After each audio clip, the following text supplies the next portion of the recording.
ক্ষমতা বুঝি না। আমরা জামাত ইসলামী, আমাদের ক্ষমতা হবে মানব সেবার কেন্দ্রবিন্দু।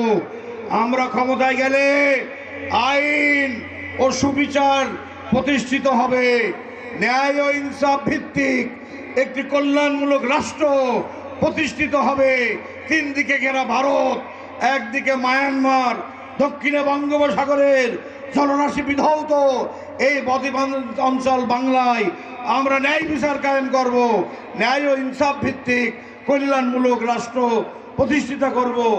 আমরা শিক্ষা ব্যবস্থাকে আধুনিক modern science, philosophy and technology in accumulation with the perfect essence of Islamic knowledge, আমরা ইসলামের সুমহান আদর্শের জ্ঞানের আলোয় উদ্ভাসিত করে আধুনিক জ্ঞান বিজ্ঞানকে সাথে নিয়ে কর্মমুখী প্রশিক্ষণ কেন্দ্র গড়ে তুলে বিভিন্ন ইনস্টিটিউট, ইউনিভার্সিটি অ্যান্ড কলেজ তৈরি করে আমরা এমন আলোকিত শিক্ষা ব্যবস্থা এই দেশে চালু করব।